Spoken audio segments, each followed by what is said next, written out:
welcome. In this lecture, we're going to talk about some of the possibilities for what can happen when the second derivative equals 0. Right? We've talked about what could happen when it was positive, like strictly positive. We've talked about what could happen when it's strictly negative, right? So for strictly positive was concave up. For strictly negative was concave down. But now we're talking about what if the second derivative is actually 0. Okay, so the first thing that could happen, basically it's going to be just about anything can happen, but let's look at it. So one thing that can happen is you could have concave up and a local minimum. Okay, so let's look at an example of this. So here's going to be the example, is that we're going to look at the function. So here's I'm just going to graph it for you. So we have x, and then we have our y-axis. This is my y-axis. And then the function that I want to look at is y equals x to the fourth. So this is kind of parabola. So this is y equals x to the fourth.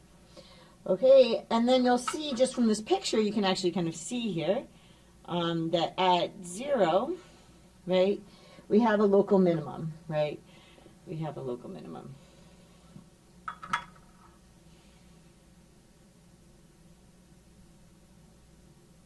Right, so at 0, we have a local minimum in this particular example.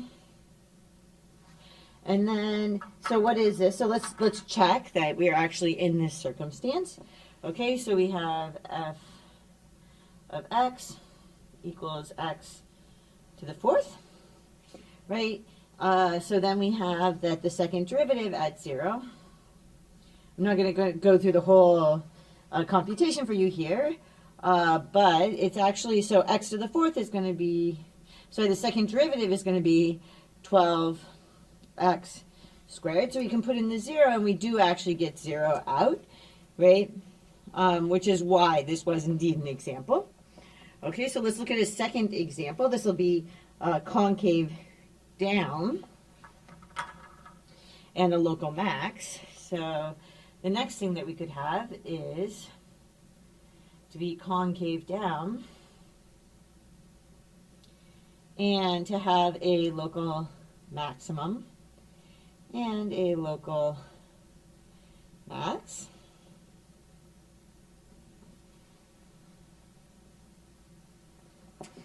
Okay, so let's draw an example and then kind of look a little bit at the derivative. So we have, in this particular example, we're going to have, so we have our x-axis I'm putting a little higher. So this is an example. Because this one's going to be concave down, so like that. And our graph is going to look like, so this is going to be a y equals negative x to the fourth, so y equals negative x to the fourth. And then at 0, we're going to have a local max. You can kind of see that. So we have a local max here. I seem not to have labeled my y-axis as my y-axis. Okay, and let's just kind of check. So in this case, our function is, so our function is f of x equals minus x to the fourth. And then if you did indeed take the second derivative, I kind of actually like this to look more like that. If I took the second derivative, well, the first thing is I would get that this equals minus 12x squared. Okay, so when I put in 0, what I'm going to get out is actually going to be 0, which is what I need. I need that at that particular point, right? My point happens to be 0 that I'm looking at, my red point there, but that's also what we're actually looking for is that when we input that red value wherever we're at, we're going to output 0. Okay, so let's look at another circumstance that can occur. So this circumstance is an inflection point. Okay. So this is an inflection point.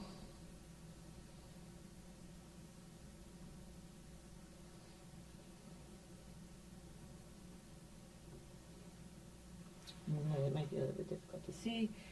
Let's try this.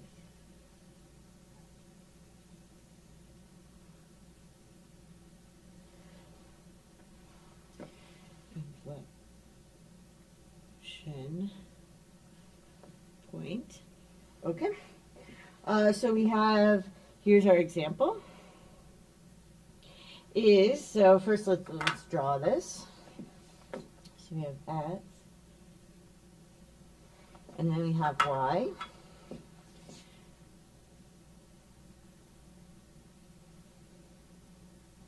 And our graph, so we're going to look at Y equals X cubed.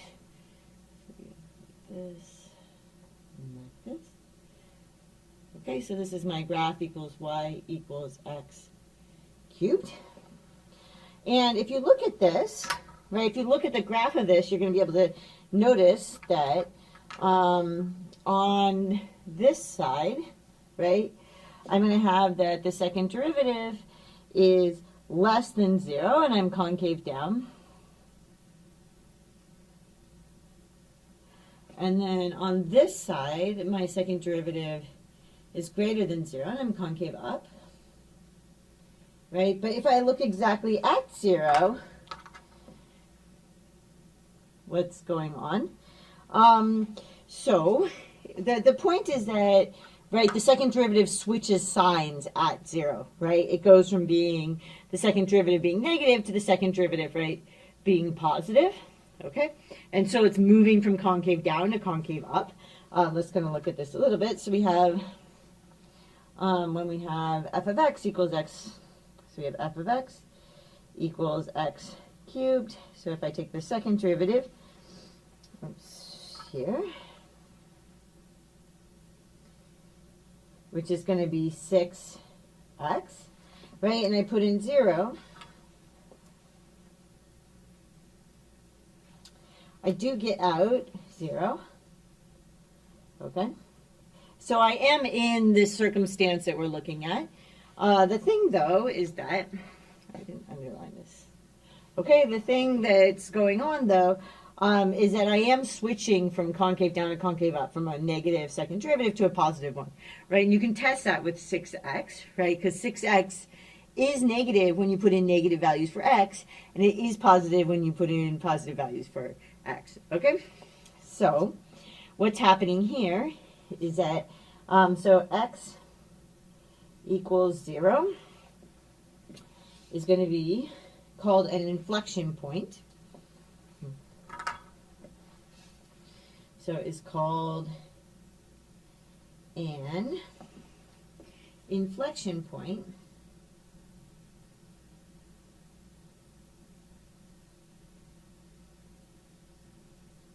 Let's just kind of box that. So this is new terminology. And why is it called an inflection point? So you have to have, so here are the conditions.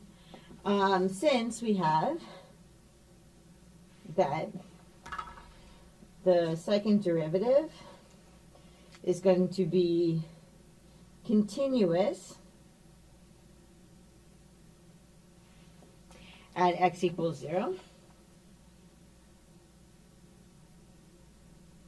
And we also have, so you need both these things to be true, and we also have that the derivative switches sign, which is correlated with going between concave down and concave up. So, and this switches sign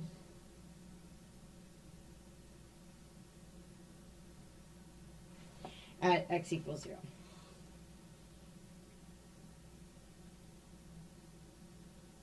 Okay. Great.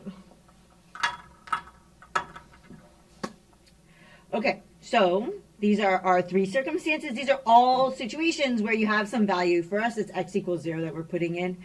But it's some x equals a, you're looking at what happens with the second derivative there.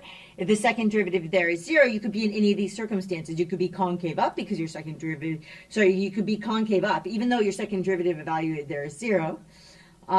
You're concave up.